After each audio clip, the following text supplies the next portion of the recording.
तो इंडिया में celebrity culture एक बहुत ही बड़ा फिनोमेना है। यहाँ पर लोग अपने फेवरेट स्टार्स को सिर्फ और सिर्फ पसंद नहीं करते, बल्कि वो उनको डेमी गॉड जैसे ट्रीट करते हैं। Bollywood, south Indian film industry और क्रिकेट में हमें ऐसे ऐसे फैंस देखने को मिलते हैं जो कि ऑब्सेस्ड होते हैं अपने स्टार को लेकर, और ये ऑब्सेशन एक अनहेल्दी एप्रिसिएशन से आगे बढ़कर कन्वर्ट हो जाता है टॉक्सिक वर्शिप में, और तब असली सोशल मीडिया और साइकोलॉजी प्रॉब्लम्स क्रिएट होती है। टॉक्सिक सेलिब्रिटी वर्शिप का मतलब होता है जब लोग अपने फेवरेट सेलिब्रिटी को आइडियलाइज करते हैं और उनके जीने के मॉडल को अपनाने की कोशिश करते हैं, बिना ये समझे कि रियल लाइफ और रियल लाइफ में कितना ज़्यादा फर्क होता है। और ये जो ऑब्सेशन है ना, ये सिर्फ फैंस को ही नहीं बल्कि उन सेलिब्रिटीज़ को भी इम्पैक्ट करती है, क्योंकि उनके ऊपर ना अनरियलिस्टिक एक्सपेक्टेशंस डाली जाती है। और ये जो कल्चर है ना, इसका सबसे बड़ा एग्जाम्पल इंडिया में ही देखने को मिलता है। यहाँ पर लोग फिल्म स्टार्स को, क्रिकेटर्स को इतना ज़्यादा आइडियलाइज करते हैं कि वो अपने एम्बिशंस को भूल ही जाते हैं, अपनी प्रॉब्लम्स को भूल ही जाते हैं। जो भी बॉलीवुड सुपरस्टार्स है, साउथ इंडियन फिल्म इंडस्ट्री के सुपरस्टार्स है, हमारे जो क्रिकेटर्स है, ये सब लोग ना बहुत ही ज़्यादा सक्सेसफुल है और इसी वजह से उनके फैंस भी है। लेकिन इन फैंस ने ना एक डिसऑर्डेड रियलिटी बना लिया है जहाँ पर वो इन सभी सेलिब्रिटीज़ को फॉल्टलेस मानते हैं, यानी कि भगवान मानते हैं। तो आइए डिटेल में जानते हैं कि टॉक्सिक सेलिब्रिटी वर्शिप का क्या होती है, इसके क्या इम्पैक्ट होते हैं, क्या नेगेटिव्स होते हैं, क्या पॉजिटिव्स होते हैं। तो बिना किसी देरी के शुरू करते हैं। तो बॉलीवुड से शुरुआत करते हैं। तो बॉलीवुड इंडिया में लोगों को कुछ ज़्यादा ही प्यारा है और हमेशा प्यारा रहेगा मेरे ख्याल से, क्योंकि इतने साल में कभी वो प्यार कम तो हुआ नहीं है बल्कि बढ़ता ही जा रहा है। बॉलीवुड के जो सुपरस्टार है ना, उनको लोग देवताओं से कम नहीं समझते। शाहरुख खान, सलमान खान, आमिर खान, ऋतिक रोशन, अक्षय कुमार, अजय देवगन, सबके इतने बड़े फैंस बेसेस है। मैं कहूँगा अगर ये लोग पॉलिटिक्स ज्वाइन कर लेना तो पीएम सीएम तो ये चुटकियों में बन जाएंगे। बॉलीवुड में सुपरस्टार कल्चर ना बहुत टाइम से चला आ रहा है। अमिताभ बच्चन से लेकर आज रणबीर कपूर तक लोगों ने बहुत सारे स्टार्स को सेलिब्रेट किया है, और सिर्फ सेलिब्रेट नहीं किया, वो उनकी ज़िंदगी को अपना अल्टीमेट गोल बना लेते हैं। ऊपर से जो हमारी मीडिया है ना, वो इसमें बहुत ज़्यादा फ्यूल भी डालती है इस आग को बढ़ाने के लिए, और वो हर एक छोटी न्यूज़ को ना ब्रेकिंग न्यूज़ बना देते हैं। किसका ब्रेकअप हो गया, किसने आज क्या पहना है, तैमूर ने हगा और सैफ अली खान ने क्यों धोने से मना कर दिया, सब कुछ ब्रेकिंग न्यूज़ में आता है। और जो ये पेपराजी कल्चर है कि कुछ सेलिब्रिटीज़ पेपराजी को बुलाते हैं और कुछ पेपराजी सेलिब्रिटीज़ के पीछे पड़े रहते हैं कि वो जिम से निकल रहे हैं तो उन्होंने क्या आउटफिट पहना था आज का, like how is this news. But on the other hand बहुत सारे लोगों को इस चीज़ से फ़र्क भी पड़ता है। फैन बिहेवियर में ये जो ऑब्सेशन है ना, ये बहुत बार एक्सट्रीम लेवल पर चला जाता है, और इसका तो हमें हर साल एग्जांपल देखने को मिलता ही है। मन्नत के बाहर जब शाहरुख खान का बर्थडे होता है ना, तो बाहर बहुत ज़्यादा भीड़ लगती है, हद से ज़्यादा भीड़। लोग ना बहुत सारे पैसे खर्च करके दूर दूर से आते हैं शाहरुख खान के एक ग्लिम्स के लिए। देखो, उनका पैसा उनकी मर्जी, उनको जहाँ खर्च करना है वो करे, लेकिन ये टॉक्सिक वर्शिप में आता है। जैसा पैसा वैसे पैसे लगाकर फिल्म देखना अलग बात होती है, लेकिन पैसे लगाकर क्रिकेट मैच देखना वो भी अलग बात होती है। लेकिन पैसे लगाकर सिर्फ शाहरुख खान को देखना, उसके घर के बाहर खड़े होकर इतनी सारी भीड़ में जहाँ पर कुछ खास सिक्योरिटी भी नहीं है, this is not healthy. Salman Khan के फैंस भी इसी लेवल पर है। अभी फिल्में नहीं आती, सिर्फ ट्रेलर आता है, उसमें एक ऐसे बंदे को जो उनको जानता भी नहीं है। नेगेटिव इम्पैक्ट यही है कि इन लोग ना सेलिब्रिटी वर्शिप में इतना ज़्यादा पीछे पड़ जाते हैं कि वो अपनी रियल लाइफ को भूल जाते हैं, वो अपनी प्रॉब्लम्स को भूल जाते हैं, और अब उनकी ग्लैमरस लाइफ का पीछा करने लग जाते हैं, जो कि ऑब्वियस एक इल्यूजन है। सोशल मीडिया पर जो सेलिब्रिटीज़ होते हैं ना, वो अपनी लाइफ को बहुत ही ज़्यादा परफेक्ट दिखाते हैं, बहुत ही ज़्यादा ग्लैमरस दिखाते हैं, जिससे फैंस कहीं ना कहीं डिप्रेस हो जाते हैं, क्योंकि वो अपनी लाइफ को उनसे कंपेयर करने की कोशिश करते हैं। अब वो सेलिब्रिटी किसी भी लेवल का हो सकता है, वो एक क्रिकेटर भी हो सकता है, बॉलीवुड के स्टार भी हो सकता है, वो एक यूट्यूबर भी हो सकता है, क्योंकि आजकल बहुत सारे यूट्यूबर्स भी सेलिब्रिटीज़ बन चुके हैं और वो लेविश लाइफस्टाइल जीते हैं, और इंस्टाग्राम को दिखाने के लिए वो उतनी रियल नहीं होती है। हाँ, ऑब्वियसली वो सेलिब्रिटीज़ है, उनके पास में बहुत सारा पैसा है, वो गाड़ियाँ खरीद सकते हैं, लेकिन काफ़ी सारी चीज़ें ऐसी भी है जो वो नहीं कर रहे होते, वो बस इल्यूजन बना रहे होते हैं। और इस चीज़ को ना मोटिवेशन की तरह यूज़ करना चाहिए फैंस को कि हम भी ऐसा करेंगे। बट लोग क्या करते हैं, वो इसे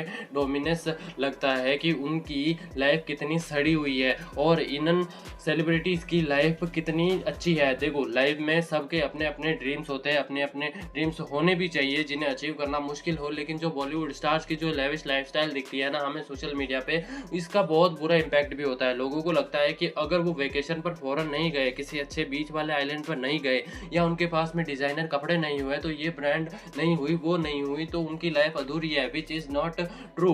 क्योंकि अगर बताया कि वहाँ पर रजनीकांत, अल्लू अर्जुन, थलापति विजय, पवन कल्याण, प्रभास, मतलब बहुत सारे स्टार्स हैं, वहाँ पर उनकी जब फिल्म लगती है ना, तो हमें ऐसा लगता है कि लोग पूजा करने आए हैं, कि बस दर्शन हो जाए और वो लोग खुश हो जाएंगे। मैं ऐसा नहीं कह रहा कि इसमें कुछ गलत चीज़ है। ऑब्वियस जब फिल्म रिलीज होती है अगर वो फेस्टिवल की तरह सेलिब्रेट करी जाएगी थिएटर के अंदर तो मैं भी उसमें पार्टिसिपेट करना चाहूँगा, लेकिन ये चीज़ एक्सट्रीम पर तब जाती है जब इसका नुकसान होता है। अगर आपको नहीं पता हो तो साउथ में रजनीकांत जी के पोस्टर को दूध से नहलाया जाता है, मतलब कि उनकी हर जो नई फिल्म आती है उसके पहले एक तरीके से पूजा करी जाती है, यानी कि एक अलग ही कल्चर बना रखा है उन लोगों ने। लेकिन इस ओवर द टॉप ऑब्जेक्शन या फिर सेलिब्रेशन का ना बहुत ही बड़ा नेगेटिव इम्पैक्ट भी है। ये जो सारे फैंस होते हैं ना ये बाउंड्रीज बहुत बार क्रॉस कर देते हैं। अगर उन्हें मूवी के फर्स्ट डे फर्स्ट शो की टिकट नहीं मिलती तो वो थिएटर के बाहर प्रोटेस्ट करते हैं, वो थिएटर के बाहर तोड़फोड़ भी करते हैं, दूसरे स्टार्स के पोस्टर को जला भी देते हैं। यानी कि यहाँ पर ना फैन क्लब्स के बीच में एक राइवलरी होती है। और अब वो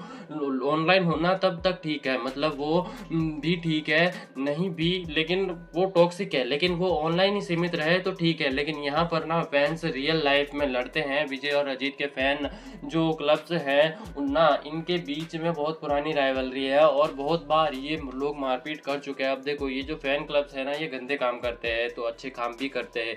यहाँ पे हमें पॉजिटिव चीज़ें भी देखने को मिलती है। फॉर एग्जाम्पल थलापति विजय की फिल्म आई थी मर्सल करके, और इसके बाद में वो सोशल मीडिया के स्टार भी बन गए थे। और इनका जो फैन क्लब था उन्होंने ब्लड डोनेशन कैंप भी ऑर्गेनाइज किया था, जो कि बहुत अच्छी चीज़ है। मैं कहूँगा अगर आप फैन क्लब बनाकर अगर अच्छे अच्छे काम करोगे तो भाई देश तो कहीं पहुँच जाएगा। लेकिन उसके बाद क्या होता है, यही फैन क्लब्स हमें आपस में लड़ते हुए दिखते हैं। और अगर अब बात करें क्रिकेट की तो भाई क्रिकेट तो रिलीजन है इंडिया में, मतलब I am a part of that religion. और यहाँ पर तो सचिन तेंदुलकर को टैग भी मिल रखा है यार गॉड ऑफ क्रिकेट का।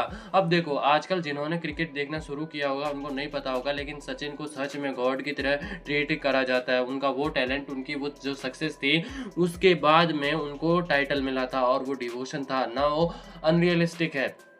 मैं कहूँगा कि फिल्म्स वगैरह से एक स्टेप आगे चलते हैं। जब क्रिकेट आता है कोई इंडस्ट्री ना इतना डीप इमोशनल कनेक्शन नहीं कर पाती यहाँ के लोग से जितना क्रिकेट कर पाता है, क्योंकि ऑब्वियस यहाँ पर जो मैचेस होते हैं वो रियल होते हैं, ये कुछ नकली लाइफ नहीं है। लोग असली में स्पोर्ट्स खेल रहे हैं। हमारे 11 प्लेयर्स स्पोर्ट खेलते हैं और वो पाकिस्तान वाली टीम को जब हराते हैं ना तब और ज़्यादा मज़ा आता है। और लेकिन जब हार जाते हैं तब भाई साहब जो इनकी लगती है, और यही है इसकी नेगेटिव साइड की, जब जीती इंडिया तो लोग बहुत ज़्यादा सेलिब्रेट करते हैं, मतलब फटाके फोड़ते हैं, सब कुछ करते हैं, चलो कोई बुराई नहीं है। लेकिन जब हारती है तो उन्हें लगता है कि उनकी लाइफ से कुछ पर्सनल लॉस हो गया है। और ऐसा मैं खुद सोचता था आज से बहुत साल पहले तक। इंडिया की हार होना मेरे लिए बहुत ज़्यादा डिसअपॉइंटिंग हो जाता था, मैं डिप्रेस हो जाता था।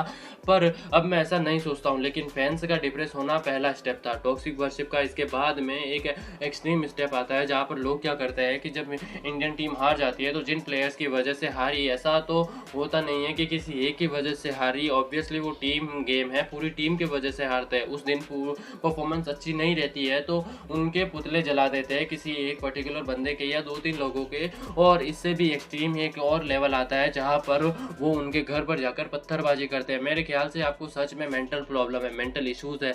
अगर आप क्रिकेट मैच हारने की वजह से एक आदमी के घर पर जाकर पत्थरबाजी कर रहे हो तो ऐसा युवराज सिंह के साथ में हुआ था जब 2014 का फाइनल इंडिया हारी थी, जिसमें युवराज सिंह ने लगभग 11 रन ही बनाए थे, कुछ 50 की स्ट्राइक रेट से। आई नो वो डिसअपॉइंटिंग इनिंग थी और वहां पर वो नहीं होना चाहिए था। मे बी युवराज सिंह अच्छा खेलते तो हम लोग जीत जाते, पर उनके घर पे पत्थर फेंकना, भाई उसी बंदे ने 3 साल पहले वर्ल्ड कप जिताया था। अगर आपको हाल फिलहाल का एग्जांपल दूं तो इस IPL में रोहित शर्मा को कैप्टन से हटा दिया गया था और Hardik Pandya was the new captain of. उसके बाद में उनको इतनी ज्यादा हेट मिली थी ना, मतलब इस हेट का इम्पैक्ट हार्दिक पांड्या के चेहरे पर दिखता था जब वो टॉस करने आते थे। सोचो लोगों ने इस लेवल पर ट्रोल किया था, और सिर्फ ट्रोल नहीं किया था बल्कि गंदी गंदी गालियां भी दी थी। लेकिन इसके कुछ ही महीने बाद जब हार्दिक पांड्या ने वर्ल्ड कप जीता अच्छी परफॉर्मेंस के साथ में, बहुत सारे मैचेस में अच्छा खेले, वो पाकिस्तान के अगेंस्ट अच्छा खेले, फाइनल में अच्छा खेले, तब देखो भाई वो फिर से हीरो बन गए। यानी कि ये ऑडियंस किसी की सगी नहीं है। तो यहाँ पर जनता गॉड लेवल पर भी पहुंचा देती है और नीचे भी उतार देती है। तो ये तो हमने बात करी ली बॉलीवुड की, साउथ इंडियन फिल्म इंडस्ट्री की और क्रिकेट की। लेकिन इन सब चीज़ों को बूस्ट कैसे मिला ये सब चीज़ें जितनी ज़्यादा पहले नहीं होती थी, जितनी आजकल हो रही है, तो इसका ऑब्वियस आंसर है सोशल मीडिया। सोशल मीडिया ने इन सब चीज़ों को टर्बो मोड पे डाल दिया है। तो हाँ, फैंस का अब डेली रूटीन बन चुका है कि वो हर दिन अपने फेवरेट सेलिब्रिटी से इंटरेक्ट करेंगे, उनकी स्टोरीज देखेंगे, यानी कि ये जो डायरेक्ट कनेक्शन बन रहा है ना, उनका अपनी फेवरेट सेलिब्रिटी से ये एक ऑब्सेशन बन चुका है। उनको इस चीज़ से डोपामिन मिल रहा है और ये टॉक्सिक वर्शिपिंग में आता है। और ये जो ग्लैमरस लाइफस्टाइल का जो शो ऑफ था ना, ये पहले बहुत कम होता था। पहले रेयरली पिक्चर्स आती थी जिससे लोगों को लगता था अच्छा हम भी ऐसी चीज़ कॉपी कर सकते हैं, या फिर मूवी में जो कैरेक्टर वो प्ले कर रहे होते थे उसका फैशन लोग कॉपी करने की कोशिश करते थे। बट अब क्या हो चुका है, अगर आप दिशा पाटनी का करने के लिए भी बंदा होता है जो उनको बताता है कि ये टाइम हो गया है, ये चीज़ खा लो, वो चीज़ खा लो। सेलिब्रिटीज़ का प्राइमरी गोल है उनको पिक्चर्स में परफेक्ट दिखना है। हम लोगों के प्राइमरी गोल्स बहुत ज़्यादा अलग है, और जब इस चीज़ को मैच करने के लिए कोशिश करी जाती है ना, तब साइकोलॉजिकल प्रॉब्लम्स क्रिएट होती है, लोग डिप्रेशन में चले जाते हैं। लेकिन अगर इससे आगे बढ़कर बात करें तो सोशल मीडिया की वजह से ट्रोलिंग भी बहुत ज़्यादा होती है इन्हीं सेलिब्रिटीज़ की। तो ये जो फैंस होते हैं ना, अपने स्टार्स से इतनी ज़्यादा एक्सपेक्टेशन लगा लेते हैं, इतनी ज़्यादा उम्मीद लगा लेते हैं कि अगर उनसे कुछ गलती हो जाए माइनर से भी, तो भाई साहब बॉयकॉट का ट्रेंड चल जाता है। अगर किसी सेलिब्रिटी की टंग स्लिप हो जाए, तो उन्होंने कुछ गलत वर्ड निकल गया, तो भाई साहब ट्विटर को भूल जाते हैं, अपने रियल लाइफ को भूल जाते हैं। मे बी आप लोग ऐसा नहीं करते हो तो शायद आप इससे रिलेट नहीं कर पाओगे, लेकिन ऐसा हो रहा है और ये बंद होना चाहिए। लेकिन मेरे पास इसका कोई सॉल्यूशन नहीं है। लेकिन ये जो इंटरेक्शन बढ़ चुका है, जो कनेक्शन बढ़ चुका है ना ऑडियंस का और अपने फैंस की पॉजिटिव साइड भी है। फॉर एग्जांपल जो पॉडकास्ट है, अब जो डायरेक्टर्स एक्टर्स है वो समझ चुके हैं कि उनको अपने फैंस से डायरेक्ट अगर वो इंटरेक्ट करेंगे तो उनको और ज़्यादा चीज़ें ढंग से समझ में आएंगी। इसी वजह से स्कूप कास्ट के 2 लोग और मैन ऑफ कल्चर गए थे आयान मुखर्जी के पास में, बातचीत करी थी, उनसे थ्योरी डिस्कस करी थी, जो कि एक अच्छी चीज़ है। और ये इसलिए पॉसिबल हुआ है क्योंकि सोशल मीडिया है। और कुछ टाइम पहले ही मैंने देखा कि मैन ऑफ कल्चर ने अमर कौशिक के साथ भी पॉडकास्ट किया, and Amar Kaushik is a really cool guy.